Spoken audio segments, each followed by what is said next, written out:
महाराज जी अगर नहीं निकला मुझसे राधा जब हमारी, पर अगर सोच में है राधा तो भगवान की प्राप्ति हो जाएगी। महाराज जैसे हम सुबह से नाम जप कर रहे हैं, ऑफिस वगैरह में जा रहे हैं, किसी समय पे जैसे नाम नहीं ध्यान में रहा, उसी समय हमारे प्राण निकल गए। अब इसका अंतराय ये है कि जैसे आपका आधा घंटा से नाम नहीं चला, लेकिन कोई पाप भी नहीं हुआ, कोई पाप भी नहीं हुआ। अगर उसके बाद कोई पाप कर्म हुआ और आपका फिर नाम स्मरण नहीं हुआ, तो हमें फिर संशय है कि हो सकता है चित्तवृत्ति कहाँ लग गई और चली गई। और जैसे मानो आप तो काम की बात कर, जैसे एक आदमी राधा बोला और बेहोश हो गया और 3 दिन बाद मरा, तो भगवत प्राप्ति हो जाएगी उसकी, क्योंकि उसके द्वारा कोई पाप कर्म नहीं हुआ।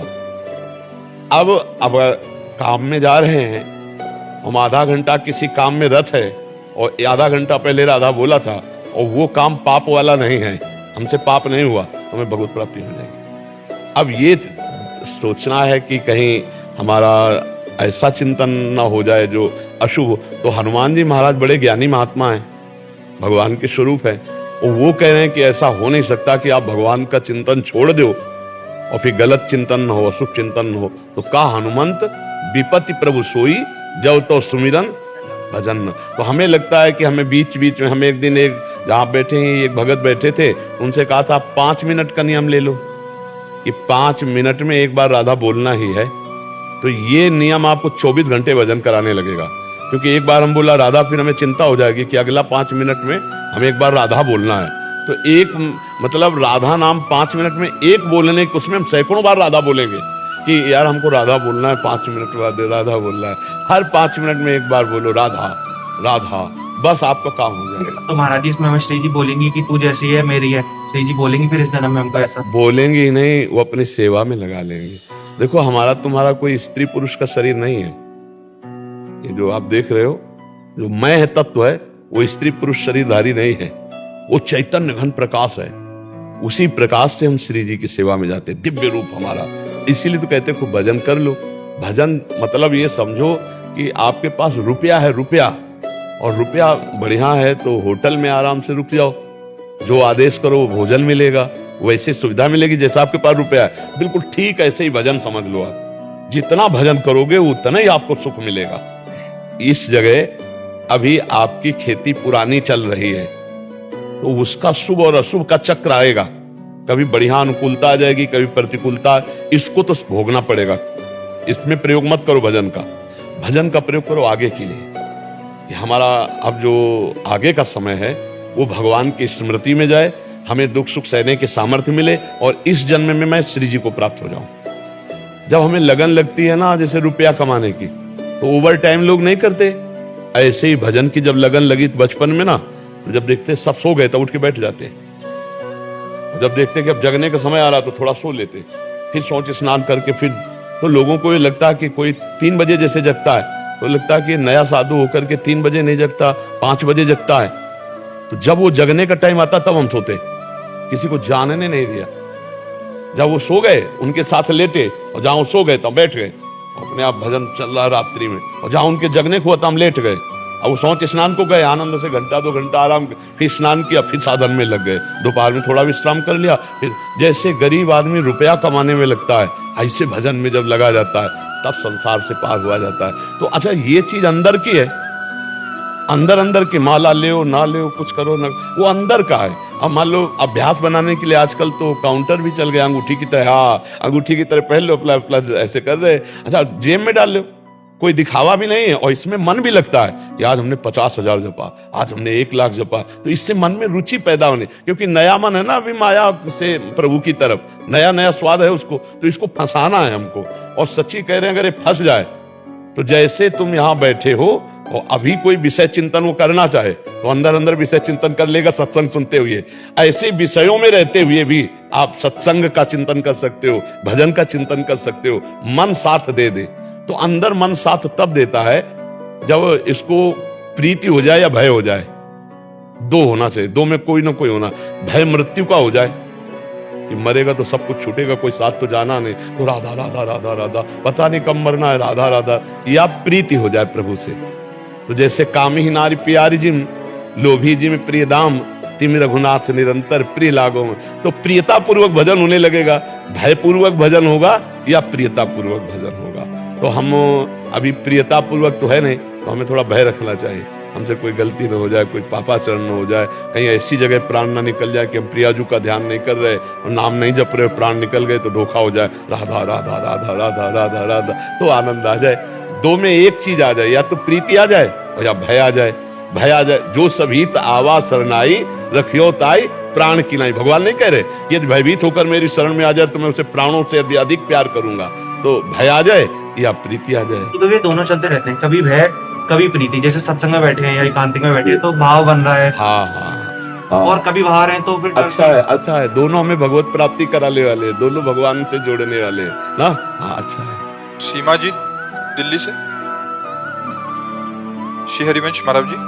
महाराज जी, मैं पिछले 8 महीने से YouTube के माध्यम से आपका सत्संग सुन रही हूँ और एकांतिक वार्तालाप भी सुन रही हूँ। महाराज जी, सभी सवालों का जवाब मिल जाता है। महाराज जी, मेरा एक सवाल अभी शेष है कि जब शरीर 5 तत्व से मिलकर बना है तो आत्मा का निवास शरीर में कहाँ पर है, और मोक्ष क्या है, मोक्ष कैसे मिलेगा, मोक्ष के बाद जन्म होगा या नहीं?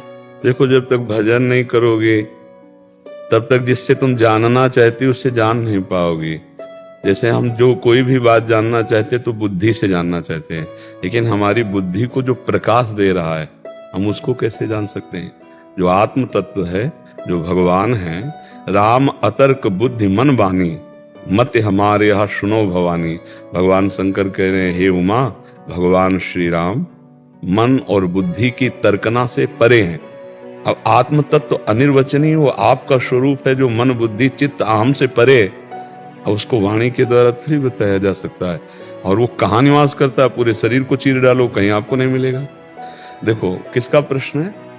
देखो, मन को आप जानते हैं ना कि मन है, लेकिन आज तक कोई अल्ट्रासाउंड, सिटी स्कैन, एक्सरा कोई पकड़ पाया मन को? तो आप इसी शरीर को चीर के देख लो, कहीं मन नहीं मिलेगा। फिर वो तो अंतःकरण को भी जो प्रकाशित करता है वो आत्म तत्व से। आज तक कोई वैज्ञानिक देख पाया क्या कि शरीर में कहाँ आत्मा है? आप हो, लेकिन आप अपने को जानते हो क्या? शरीर को भले शीशा देख के कह दो कि हम जानते हैं ये इतना ऐसा है ऐसा है, लेकिन आप अपने को नहीं जानती। तो अब आत्म तत्व कहाँ रहता है? वो सर्वत्र है। कोई कण ऐसा नहीं जहां वो ना हो, सर्वत्र है। अब उसके लिए भजन करोगे तब उसको, अब वो वाणी का विषय नहीं तो उसको कैसे बताया जा सके? वाणी का विषय केवल स्थूल होता है, बहुत सूक्ष्म को इशारे से दर्शाया जाता है, लेकिन जो स्थूल, सूक्ष्म और कारण तीनों को प्रकाशित करता है उसको कैसे ये जान सकते हैं? मन बुद्धि, उसको तो जान नहीं सकते। हाँ, मन बुद्धि में वो कृपा करे तो स्फुरित हो जाए। इसीलिए नाम जप करो, भगवान की लीला कथा सुनो, भगवान की सेवा करो, वो कृपा करे। तब गोस्वामी जी ने इसी बात को कहा, सोई जाने जेहि देहु जनाई, और जानत तुम्हें हो जाए। जिसे आप जना दो वही जान जाता है, जान जाता है वो आप ही हो जाता है, अर्थात वो भगवत स्वरूप हो जाता है। तो अब इसको तो वाणी से तो बताया नहीं जा सकता कि आत्मा कहाँ है और कैसी है, क्योंकि वो सर्वत्र है, कहाँ नहीं है, सर्वत्र है। वो सर्वत्र है, वो यहाँ, जो यहाँ है ना, वो सर्वत्र है। प्रहलाद जी ने जब कहा कि खंबे में भी है, तलवार में भी है, सब में है, तो कहा खंबे में भी, तेरा भगवान खंबे में। प्रहार भूसे का जे करना चाह तो फाड़ के खंबा, नरसिंह रूप में प्रकट हो गए भगवान।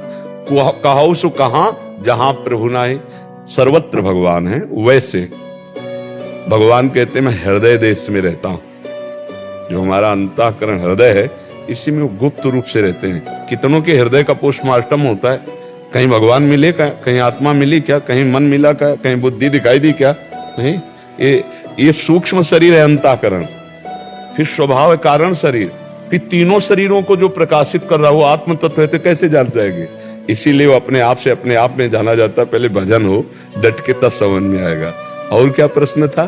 मोक्ष क्या है, मोक्ष कैसे प्राप्त होगा? देखो, इस शरीर संसार में जो हमारा राग हो गया है, इस राग का नाश हो जाए तो हमारा जो स्वरूप है वो निर्लेप है, निर्विकार है, चैतन्यमय है, आनंद स्वरूप, उसी में जो प्रतिष्ठित हो गया, मुक्त हो गया, जिसके ऊपर काम क्रोध लोभ मोह मद मत्सर का प्रभाव न पड़े, जिसके ऊपर मान अपमान का, सुख दुख का, लाभ हानि का, शत्रु मित्र का समान भाव है, वो है आत्मस्वरूप जीवन मुक्त महापुरुष। अब उस मोक्ष में क्या सुख है? जैसे हम तुम्हें अभी रसगुल्ला पवावें, आपसे पूछे कैसा है तो आप कहोगे मीठा है, फिर हम पूछे कैसा मीठा है, बोले बहुत मीठा है। नहीं, बहुत मीठा कैसा है? तो उत्तर होगा खा के देख लीजिए। इसके आगे आप नहीं बोल सकते, फिर आप यही बोल पाएंगे कि आप खा के देख लीजिए। तो ऐसे ही बहुत परमानंदमय है आत्मस्वरूप जो मोक्ष पदवी है, अखंडानंदमय है। बोले कैसा होता है अखंडानंद? अपार सुख जिसमें दुख का लेस नहीं होता कैसा है? तो बोले अनुभव करके देख लीजिए। अनुभव गम्य भजे जे संता। वाणी एक सीमा तक बोल सकती, इसके आगे नहीं। जैसे प्राकृतिक वस्तु है रसगुल्ला, तो आप सीमा तक बोल सकते मीठा है। कितना मीठा है? बहुत मीठा है। नहीं, बहुत मीठा कितना है? तो अगला आपका तीसरी बार में उत्तर यही होगा, खोज लो, कोई तीसरा उत्तर नहीं, खा के देख लीजिए। कोई उत्तर नहीं आपके पास। एक रसगुल्ला का स्वाद बताने के लिए आपको आखिरी उत्तर देना होगा, स्वाद खा के आप देख लीजिए उसका स्वाद कैसा है। तो अब ब्रह्मानंद, भगवदानंद, मोक्ष सुख, अभी एक वाणी से कैसे बोला जा सकता है? बोले कितना है? बोले आनंदमय। नहीं, कितना आनंद? परमानंदमय। कैसा परमानंद? बोले अनुभव करके देख लीजिए। अनुभव गम्य भजे जे संता। तो खूब नाम जप करो, भगवान के आश्रित रहो। पर मोक्ष सुख का स्वरूप यही है, द्वंद्वातीत, मायातीत, किंचन मात्र कहीं कोई राग नहीं, परमात्मा स्वरूप में स्थित, वो मोक्ष सुख का। अब वो मोक्ष सुख कैसा है? वो अनुभव से आएगा। भजन करो तब अनुभव से आएगा। अब मोक्ष सुख, सारे बंधन मिट गए, सोचो कितना आनंद होगा। जैसे कोई जेल से छूट जाए, आजीवन कारावास हो और जेल से छूट जाए, अब उसको कैसा सुख लगेगा? ऐसे हम जेल में हैं, काम, क्रोध, लोभ, मोह, मद मत्सर सब हमको जला रहे हैं रात दिन। अब इनसे मुक्त हो गए, अब इनका कोई प्रभाव नहीं। सोचो कितना आनंद।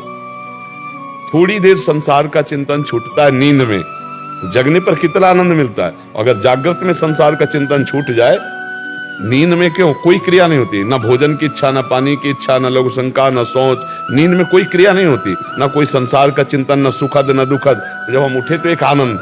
ऐसे जागृत अवस्था में हमारी स्थिति हो जाए समाधिस्थ, कि हम उठे बैठे चलते फिरते खाते पीते, लेकिन हमारा चिंतन भगवदाकार, संसार का चिंतन नहीं, तब समझ में आएगा कि भगवदानंद क्या है, मोक्ष सुख क्या है। पहले साधन में लगे। अभी बातों से तो होने वाला नहीं, केवल प्रश्नों से समाधान होने वाला नहीं।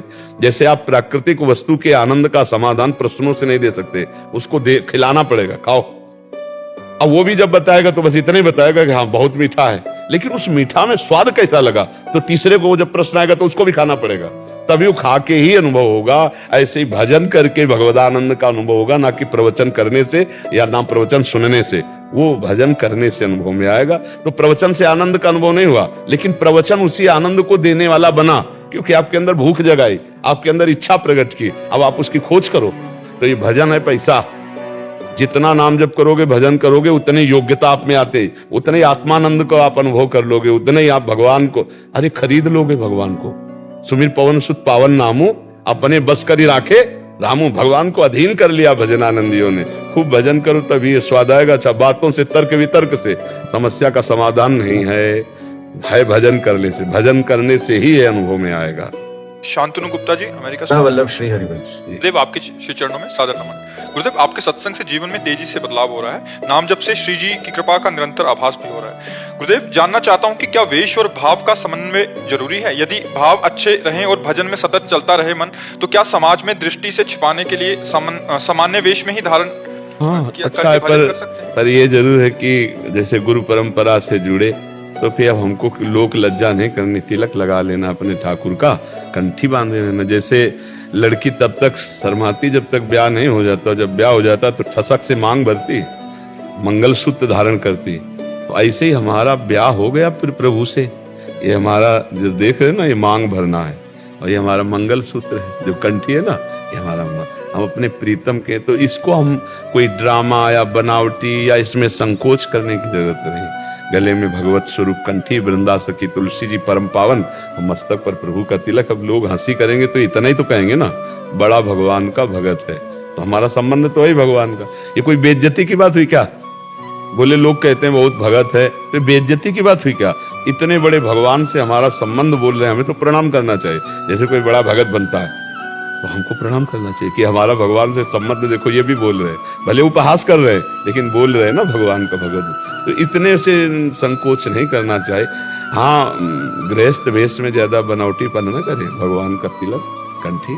अच्छा, मन लग रहा माला जपने, तो अब लोग कहें, देखो लोग तो किसी भी तरह नहीं बख्शेंगे। अभी बख्श रहे हैं क्या तुम्हें? मान लो नहीं तिलक लगाए, नहीं बख्शे के लिए। जैसे ऐसे तो क्या संसार तुमसे द्वेष नहीं करता? क्या संसार तुमसे उपहास नहीं करता? तो वो तो करेगा ही करेगा। लोग तो बोलेंगे चाहे जैसे आप रहो, चाहे जैसे हो। बहुत बात करोगे तो बोलेंगे, ना बात करोगे तो कहेंगे बहुत अभिमानी, बात ही नहीं करता है। बहुत बात बोले तो बकवास करता ही रहता है। मौन हो जाओ तो कहें अभिमानी, हमसे बात नहीं करता। मतलब संसार क्या कह रहा है हमको बिल्कुल नहीं देखना, हमको अपने मार्ग में चलना है। इतना तो जरूरी है कि अगर हमने गुरु बना लिया है तो गुरुदेव द्वारा कंठी दिए तिलक, अब उस पर शर्माना नहीं, कोई गलत काम नहीं है। लोग गलत काम में नहीं शर्मा रहे हैं और हम भगवत कार्य में शर्माए तो ठीक बात नहीं है। बकाया भजन से भगवत प्राप्ति होती, खूब अंदर अंदर नाम जप करे, भगवान का चिंतन करे। पर जब गुरु बना ले तो गुरु परंपरा का जो तिलक है उसको जरूर धारण करे, उससे मतलब हमारा सौभाग्य है। अच्छा, कुछ भजन ना हुआ हो, अगर कंठी तिलक धारण किए शरीर छूट जाएगा तो यमराज नहीं आएंगे, क्योंकि हमने भक्तमाल जी में महिमा पढ़ी तुलसी जी की, जिसके गले में तुलसी पड़ी है। अच्छा, माला जप रहा है तो नाम तो जपेगा ही, कुछ ना कुछ तो जपेगा भगवान का नाम, और उसके रजिस्टर में नाम जमा हो रहा है। मान लो हम कह रहे 2 माला जपा, 4 माला जपा, तो 400 बार राम राम बोला, 400 बार राधा राधा बोला, तो उसके हिसाब में 400 बार राधा नाम जमा हो गया, तो उसका उद्धार नहीं हो जाएगा? एक नाम के बराबर है पूरा त्रिभुवन ने 400 नाम। तो हम फिर निरंतर क्यों जपे? निरंतर इसलिए कि पता नहीं कौन सी आखिरी श्वास हो हमारी, उसी श्वास में हमारा राम कृष्ण हरि राधा जो नाम है वो नाम निकला तो तत्काल भगवत प्राप्ति हो जाएगी। इस लोभ से हमें निरंतर नाम जपना है, पता नहीं कब शरीर छूट जाए। अच्छा, अगर नाम नहीं चल रहा तो कहाँ वृत्ति है? क्योंकि वृत्ति भागती रहती ना हर समय संसार में, अभी सिद्ध तो हो नहीं गए, इसलिए हर समय नाम जपने का अभ्यास डाल ले। और जब गुरु कर ले तो फिर कंठी तिलक में शर्माए ना, और जब तक गुरु ना हो तब चलता रहे नाम जप करते ही ऐसे। परेश जी गुजरात से। राधे राधे, राधा वल्लभ। गुरुदेव आपके चरणों में कोटि कोटि वंदन। पूज्य महाराज जी, मैं नित्य प्रतिदिन अपने गुरुदेव की वाणी गुरु कृपा से श्रवण करता हूँ। आप संत भगवान के सत्संग के माध्यम से जानकारी सब प्राप्त होती है, परंतु पूर्ण रूप से अपने जीवन में नहीं ला पाता। क्या ये प्रारब्ध के पाप कर्मों का फल होगा कि वर्तमान जीवन की गलतियां हैं जो हमें सच्चा मनुष्य काल ही कर्म ही ईश्वर ही मिथ्या दोष लगाए। काल ही कर्म ही ईश्वर ही मिथ्या दोष लगाए। समय अनुकूल नहीं है, प्रारब्ध में नहीं है, ईश्वर की इच्छा नहीं, मिथ्या दोष लगा। ये झूठी बात है। आप दृढ़ निश्चय नहीं कर रहे, आप नाम जप करके बल एकत्रित नहीं कर रहे, गंदी बातें बनी रहेंगी। गंदी बातें हटाने के लिए भजन करना पड़ेगा। तुम नाम जप करो ईमानदारी से, शतोगुणी भोजन करो भगवान को अर्पित करके, शास्त्रों का श्रवण, संतों की वाणी का श्रवण, अभी सब ठीक हो जाएगा। नाम जप नहीं करोगे तो जानकारी हो जाएगी सुनने पढ़ने से, लेकिन प्रयोग नहीं होगा। प्रयोग तो होगा नाम जप से। प्रयोग की सामर्थ्य, ज्ञान तो सबको है, लेकिन ज्ञान का प्रयोग वही कर सकता है जिसमें भजन बल है, अध्यात्म बल। अगर भजन बल नहीं है तो केवल जानकारी है, ये करना चाहिए, ये नहीं करना चाहिए, तुम्हारे दिमाग में रहेगा, अवसर पर तुम उसका प्रयोग नहीं कर सकते। नहीं करना चाहिए, जबरदस्ती करा लेगा मन। जब विषय विकार से युक्त होगा, उसको बचाना है तो नाम जप करना होगा। हमारा हर उत्तर नाम जप होता है, क्योंकि बिना बल के परमार्थ में चला नहीं जाता। श्री हरिवंश नाम बल लहो, अपने मन भाई सब कहो, रहो शरण हरिवंश की। प्रभु की शरण में उनका नाम जप, तो बड़े बड़े व्यभिचारी, चोर, हिंसकों को ब्रह्म ऋषि बना दिया, नाम ने बना दिया ना। हमारी कमजोरी है जो हम नाम जप का बल एकत्रित नहीं कर पा रहे। तभी हम जानते हैं कि ये हमें नहीं करना चाहिए, पर ऐसा लगता है कोई बलात् हमसे करा लेता ना चाहते हुए, ऐसा लगता है ना, तो हम उसको फिर कहते हैं प्रारब्ध, उसको कहते हैं ईश्वर की इच्छा, फिर उसको दे देते हैं कि भाई दैव हमारे पक्ष में नहीं है इसीलिए। ऐसा कुछ नहीं, हमारी गलती, हमारी वासना, हमारी कमजोरी है। उस कमजोरी को हम अध्यात्म बल से, भजन बल से दूर करें। खूब नाम जप करें, सतोगुणी भोजन करें, संतों का सत्संग करें। जो कार्य नहीं करना वो नहीं करना। जब ऐसी दृढ़ निष्ठा में आवे तो हम जीत जाएंगे, नहीं तो बार बार फिसलते रहेंगे और उसे हम देते रहेंगे काले कर्म ईश्वरे मिथ्या दोष लगाए। तो सो परत दुख पावई, सिर धुनि धुनि पछताए, काले कर्म ईश्वरे मिथ्या दोष लगा। वो बाद में पछताएगा, दुख भोगेगा और दोष लगाएगा कि वो भगवान की इच्छा नहीं कि हम भजन करें।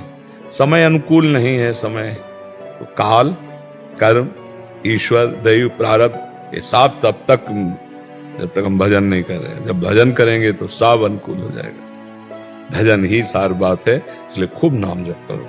अधिक समय नाम जप करते हुए अपने कार्यों को करो। संसार के जो कार्य हैं, जो भी कार्य भगवान ने दिया हो, नाम जप करते हुए करो, फिर आप देख लेना, इसी से लाभ मिलेगा। ये सब बाहरी आडंबर, बाहरी नाटकबाजी से सच्चिदानंद आनंद कंद भगवान को नहीं छला जा सकता। नहीं, अब आजकल आडंबर नाटक बहुत प्रिय लगता है। सत्य मार्ग में चलना कड़ुआहट वाला मार्ग है, थोड़ी देर फिर आनंद का है। यदि तग्री विस्मी परिणामे अमृतोपमम, जिसकी शुरुआत विष जैसी लगे उसका परिणाम अमृतमय होगा, ये भगवत मार्ग है। और यदि तग्री अमृतोपमम तो परिणामे विस्मी, जिसकी शुरुआत अमृत जैसी लगे, विषय भोग पापाचरण गंदी बातें ये अमृत जैसी लगती हैं, तो परिणामे विस्मी, इनका परिणाम विस्मय होगा। इसलिए सावधान रहो, जो नहीं करना वो नहीं करना, उसमें हम छूट क्यों देते हैं? हम छूट देते हैं तभी हमसे गलती होती नहीं। कैसे हो सकती गलती? भाई विचार करो, ऐसे कैसे गलती हो सकती है? तो जैसे हमारे घर की माँ बहन, ऐसे संसार की। जो हमारा अगर गृहस्थी में ब्याह हुआ है तो धर्म पत्नी मात्र सिर्फ पत्नी, पूरा चराचर जगत हमारी पावन दृष्टि। ऐसे ही जो हमारे लिए भोजन है वही भोजन है, कह नहीं निषेध।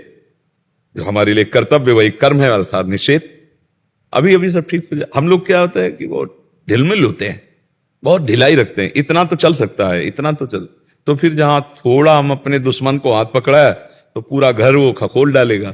ऐसे हम थोड़ा सा चांस दे देते हैं मन को भोगों की तरफ, तो पूरे हृदय को गंदा कर देता है। फिर लगता है कि यार मैं तो नहीं चाहता था ऐसा, कैसे हो गया? तो लगता है कोई करवाता है, फिर उस कोई को हम दे देते हैं कि प्रारब्ध है, देवता है, कुछ भी ऐसा कुछ नहीं, मूर्खता है। उस मूर्खता को, उस अज्ञान को हमें छोड़ना होगा। जैसे तुम्हारी रुचि नहीं है मान लो शराब पीने में, अब कोई पिला दे भला तुम्हें, अगर रुचि है तो आप कसम खा के भी पी लोगे।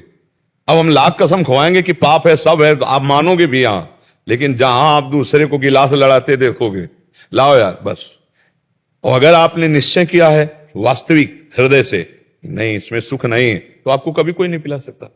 हमारा अगर निश्चय हो जाए तो हमको कोई नहीं गिरा सकता, पर हमारा निश्चय फिसड्डू होता है, ढीला होता है, इसीलिए हम गिर जाते हैं। हमें लगता है कि यार हम तो नहीं चाहते, हम तो कसम खाई थी कि नहीं करेंगे, तो कोई है जो करा दे। हो सकता है हमारे भाग्य में लिखा हो सकता है प्रारब्ध हो ऐसा, हो सकता है ईश्वर की इच्छा हो ऐसे। ये सब गोस्वामी जी इसीलिए कहा, सो परत्र दुख पावई सिर धुनि धुनि पछताए, काल ही कर्म ईश्वर मिथ्या दोष। नहीं, बिल्कुल नहीं। ये मानव देह परम स्वतंत्र देह है। आपको खेती दे दी गई है, बीज दे दिया गया है। अब आम का बो कि बम्बुल का बो वो आप जानो, उसमें ईश्वर की मत करो। दोनों बीज दे दिए गए, एक अच्छा और एक बुरा, दोनों आपको ज्ञान है कि अच्छा या बुरा है। अब बुरा बोओगे तो बुरा ही फल आएगा उसका, अच्छा बोगे तो अच्छा फल आएगा। तो आपको दे दिया गया कर्म करने के लिए। तो हमें लगता है अच्छा अच्छा चाहते तो हम अच्छा है और बोते बुरा है। नहीं, हमारी चाहत तो है अच्छा कि सुख मिले, आनंद मिले, और लेकिन कर्म हो रहे हैं दुख और दंड मिलने वाले, तो हमको दुख मिल रहा है। फिर बुरा क्यों बोल रहे हैं मान? बुरा क्यों बोल रहे हैं? अज्ञान के कारण बोल रहे हैं ना। अब यही अज्ञान तो हटाने के लिए भगवान ने सत्संग दिया है, शास्त्र स्वाध्याय दिया है कि बुरा मत करो। देखो, अगर सत्संग से अज्ञान ना हटता होता तो आप खुद देख लो, सत्संग से लाभ मिलता है कि नहीं मिलता है? नहीं मिलता है लाभ, लेकिन जितना स्वीकार करते उतना ही मिलता है। अगर पूरा स्वीकार कर लो तो पूरा मिल जाए। आप स्वीकृति जितनी देते जाओगे उतने हो जाएगा। आज से अगर आप नियम ले लो कि जो गंदी बातें मेरे जीवन में है, मर चाहे जाऊं, कभी नहीं करूंगा, फिर आपको कोई करवा देता हूं, मैं बताऊं, किसी की ताकत नहीं है। पर हमारी स्वीकृति रहती है कि भगवान तो क्षमा कर देंगे, चलो भोग लेते हैं, चलो ये खा लेते हैं, चलो ये कर, भाई यही जो चलो अंदर है छूट, यही हमें गिरा रही है और कोई नहीं गिरा रहा है। अगर हम अपने स्वरूप में आ जाएं तो फिर हमको कोई परास्त नहीं कर सकता, ये पक्की बात है। जब मृत्यु को हम वरण कर लेंगे तो इससे ज्यादा क्या, हम मर सकते हैं लेकिन गलत नहीं कर सकते। अब कोई गलत करवा के दिखा दे, पर ऐसा नियम हम नहीं लेते हैं। फिसड्डी स्वभाव रहता है, ढीला रहता है, तो जहां गलती का संयोग बना वहां फिसल जाते हैं, वहीं हम गिर जाते हैं कि यार हम तो नहीं चाहते थे पर ऐसा कैसे हो गया। तुम चाहते थे अंदर से, ऊपर से बात थी कि नहीं चाहते, अंदर से चाहते, और आप अंदर से अगर ना कह लें तो फिर आपको कोई गिरा भी नहीं सकता। इसलिए अंदर से पक्का होने के लिए नाम जप करो, जो नाम आपको प्रिय हो, खूब अधिक से अधिक नाम संग्रह करो, बड़े धनवान हो जाओगे। इस लोक और परलोक सब जगह मंगल ही होता है जो नाम जप करता है। खूब भजन करो। धनंजय कुमार जी, रांची, झारखंड। राधे राधे महाराज जी। राधा वल्लभ श्री हरिवंश। महाराज जी, अर्थार्थी, आर्त, जिज्ञासु और ज्ञानी, इन चारों को जब नाम जप के बाद ही एक गति प्राप्त होती है, तो कोई व्यक्ति निष्काम भक्ति क्यों करे और ज्ञानी श्रेष्ठ कैसे हुआ? अब आप समझिए, जो ज्ञानी है उसमें कोई कामना नहीं है। आप समझे, भेद समझो ना। चारों को भगवत प्राप्ति की बात थोड़ी कही गई। चारों उदार हैं, उदार शब्द का आया है और उसमें फिर शब्द आया है ये ज्ञानी मेरी आत्मा है, भगवान कह रहे हैं। तो ज्ञानी कौन? जो आर्त और अर्थार्थी और जिज्ञासु तीनों सीढ़ियों को पार कर चुका है। ना उसको संकट निवृत्ति की चाह है, ना उसे अर्थ की चाह है, ना उसे भगवान को जानना, क्योंकि जान चुका है। और जो जान चुका है, जानत तुम्हें हो जाएगी, ब्रह्म स्वरूप हो गया। उसकी अर्थार्थी समानता कर सकता है जो रुपया चाहता है, जो संकट निवृत्ति चाहता है उस ज्ञानी की समानता कर सकता है, जो जिज्ञासु अभी उस तत्व को जानना चाहता है उसकी समानता कर सकता है, जो तत्व बोध को प्राप्त हो चुका है। समझ पा रहे हो आप हमारी बात? अब रहा जिज्ञासु। जिज्ञासु दो का त्यागी है, आर्त नहीं है वो, अर्थार्थी नहीं है वो भगवान को जानना चाहे जितना कष्ट मिले, चाहे जैसी परिस्थिति आवे, चाहे जितना संकट हो, वो केवल भगवान को जानना चाहता है। वो आर्त और अर्थार्थी नहीं है। तो ज्ञानी अपने आप को हो जाएगा, उसकी समानता आर्त और अर्थार्थी नहीं कर सकते। अब आर्त, वो अपनी संकट निवृत्ति के लिए भगवान को पुकार रहा है, उसे भगवान से कोई प्यार नहीं है, वो भगवान को कोई जानना नहीं चाहता, वो भगवान। अब भगवान को कैसे भी पुकारे, भाव कुभाव अनख आलसहु, नाम जपत मंगल दिसिदसहु। अब यात्रा प्रारंभ हुई, आर्त भाव से भगवान को संकट निवृत्ति के लिए पुकारा, अब जुड़ना शुरू हुआ। धीरे धीरे धीरे धीरे उसके अंदर ज्ञान प्रकाशित होगा, वो सब संकटों से निवृत्त हो जाएगा। जो जन्म मरण का भारी संकट है उससे भी निवृत्त हो जाएगा। कब? जब उसके अंदर जिज्ञासा आएगी, जब उसके अंदर भजन करते हुए साधना जागृत होगी भगवत प्राप्ति की। तब ऐसे थोड़ी कि रुपया भी मिल जाएगा, भगवान भी मिल जाएंगे। ऐसे थोड़ी संकट निवृत्ति मिल गई, भगवान मिल गए, ऐसा नहीं होता है। संकट निवृत्ति के लिए जो उपाय किया, उससे जो हमारी भगवत निष्ठा आई, अब भजन बनेगा, अब भगवत प्राप्ति की चाह होगी, अब भगवत प्रेम प्राप्त होगा। या जिनका पूर्व में भजन बन चुका है, वो अचानक भगवान की याद आई, भूल गए थे किसी कारण से, और भगवान कृपा करके पधारे, उनको दर्शन दे दिए, उनकी करुणा। लेकिन वो भगवान के दर्शन नहीं चाहता आर्त, वो संकट निवृत्ति चाहता केवल। अर्थार्थी केवल अर्थ चाहता, भगवान को नहीं चाहता। जिज्ञासु भगवान को जानना चाहता, और ज्ञानी ब्रह्मविद ब्रह्मवि भवति, वो भगवान को जान गया, जानत तुम्हें हो जाई, वो भगवत स्वरूप हो गया। समझ पा रहे हो भेद? हाँ, तो ऐसे चारों को एक लाइन में कहने, ज्ञानी तक कैसे पहुंचे? नाम जप करो तो अज्ञान का नाश होगा, तो अपने आप ज्ञानी हो जाओगे। नाम जप करने से, जानते हो, हम प्रति नाम मानो भगवान को पुकार रहे हैं, प्रति नाम भगवान को पुकार रहे हैं। तो जब वो आएंगे तो अपने आप जना देंगे कि मैं कौन हूं। जाना सोई जाने जे देहु जनाई, भगवान नहीं तो जनाते हैं, वो हृदय में आकर वही ज्ञान स्वरूप सदगुरुदेव, चाहे बाहर से जनावे चाहे अंदर से, जनाना तो उन्हीं को है, वही जना देंगे। तो हम नाम जपने का मतलब पुकारना, राम राम कृष्ण कृष्ण हरि हरि राधा राधा, हम भगवान को पुकार रहे हैं। और नाम सच्चिदानंद में इतना पावरफुल है कि वो अपने आप ऐसा ज्ञान का प्रकाश करता है, उसी प्रकाश में भगवान का तत्वबोध भी हो जाता है और दर्शन भी हो जाता है। नाम जप करो, राम राम राम जी जौलो तू न जपी है, गोस्वामी तुलसीदास। तौलो तू कहूं जाए तीहूं ताप तपी है, सुरसरी तीर बिन नीर दुख पाई है, सुर तरु तरे तो ही दारिद सताई है। बोले गंगा के किनारे भी प्यासा मरेगा अगर भगवान का नाम जप नहीं किया। अर्थात आनंद सिंधु तेरे हृदय में बैठे, फिर भी तू आनंद से वंचित मरेगा यदि नाम जप नहीं किया। कल्पतर कामधेनु भगवान है, प्रणत कामदम पद्मजार्चितम, जिनके चरणों का ध्यान मात्र समस्त कामनाओं को पूर्ण करने वाला। यदि तू नाम जप नहीं किया तो भगवान हृदय में ही बैठे हुए हैं, कभी तेरी कामनाओं की पूर्ति नहीं होने वाली। तू नाना प्रकार के दुखों को भोगेगा। इसलिए राम राम राम जी जौलो तू न जपी है, तौलो तू कहूं जाए तिहूं ताप तपी है। सोवत जागत बागत न सुख सोई, चाहे स्वप्न में हो, चाहे जागृत में हो, चाहे सुसुप्ति में हो, कभी तुझे शांति मिलने वाली नहीं है, भगवत प्राप्ति नहीं हुई। जुग जुग जन्म जन्म रोई है, तुझे रोना पड़ेगा। छूटबे के जतन विशेष बांधे जाएगो, वह है विष भोजन जो सुधा सानि खाएगो। छूटने का प्रयास करेगा, विशेष बांध दिया जाएगा, माया बांध लेगी। तू अगर अमृत सान के करेगा तो विष हो जाएगा वो। यदि नाम जप नहीं किया तो तेरा कल्याण नहीं होने वाला, तेरा मंगल होने वाला नहीं। वो स्वामी जी कह रहे हैं। और आज तक छाती की बात कह रहे हो, आज तक किसी भी सच्चे संत के मार्ग में जो चल रहा है उसे पूछ लेना, जीवन का लक्ष्य तुम्हारा क्या है? भगवत स्मृति, बस अखंड भगवत स्मृति, अखंड अव्यावृत भजना, तैल धारावत भगवान का सुमिरन। इससे बड़ी कोई साधना नहीं, करके देख लो। निरंतर भगवदाकार वृत्ति, यही भव समुद्र से पार करती है। समझ पा रहे आप? राम शंकर दास जी, अयोध्या धाम से। राधे राधे महाराज जी, साष्टांग दंडवत प्रणाम महाराज जी। महाराज जी कृपया मुझे बोध करा दें कि ध्यान मुद्रा में ध्यान इधर उधर क्यों भटकता है, इसको स्थिर करवाने का क्या उपाय है? ध्यान भटकता है जहां आपने अपना संबंध मान रखा है। वस्तु, व्यक्ति, स्थान, दो प्रकार का संबंध, एक रागात्मक, एक द्वेषात्मक। इन दोनों संबंधों में विराजमान परम संबंधी भगवान को देखने की चेष्टा करो, मन भटकना बंद कर दे। जड़ चेतन जग जीव जत सकल राम मैं जान। तो जहां जाएगा तो जिसका ध्यान धरना है उसी का तो हम चिंतन होगा।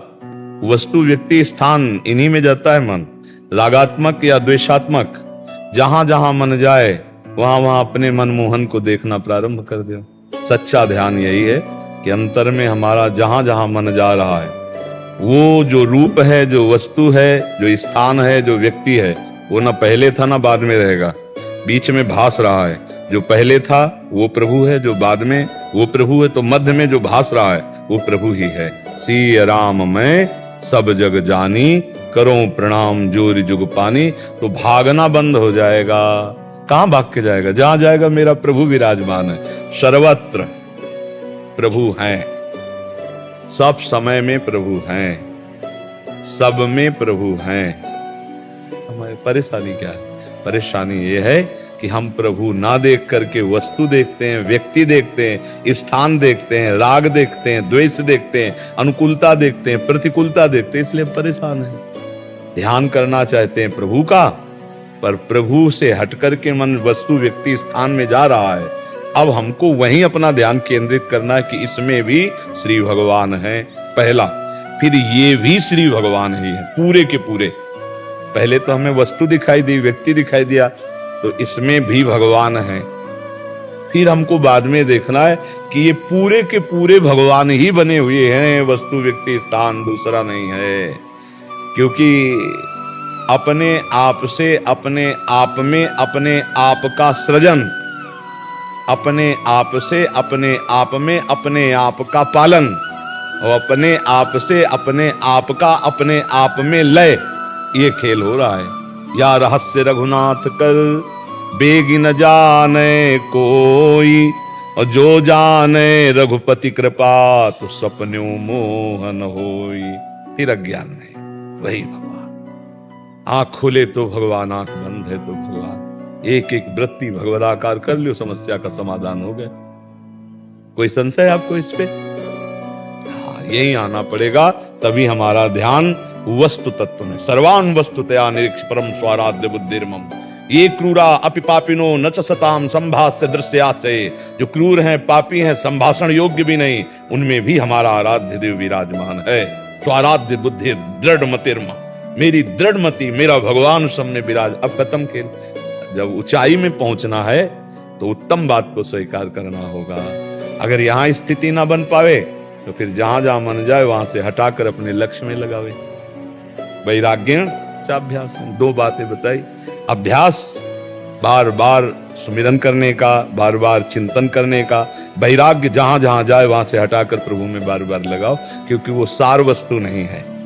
दुखालयम अशाश्वतम, यहाँ जो भी वस्तु, व्यक्ति, स्थान सब नाश को प्राप्त होगा, सब दुखमय है। तो दुखमय, नाशवान, अशाश्वत से मन को हटाकर शाश्वत सच्चिदानंद भगवान के नाम में लगाइए और खूब नाम जप कीजिए, तभी ध्यान सार्थक होगा। नहीं ध्यान नहीं है, नाम नहीं है तो कोई ध्यान नहीं है।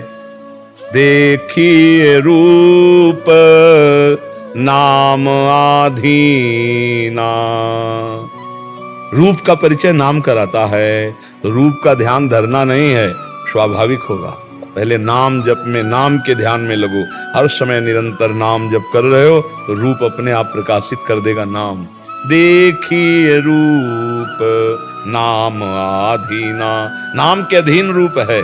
जितना नाम जप करोगे उतने रूप प्रकाशित होता चला जाएगा। सहजानंद, सहज ध्यान अवस्था, सहज समाधि भक्तों की होती। चलते फिरते, उठते बैठते, खाते पीते, हर समय अपने आराध्य देव में स्थित, उसी को सहज समाधि कहते हैं, उसी को सहज ध्यानावस्था कहते हैं।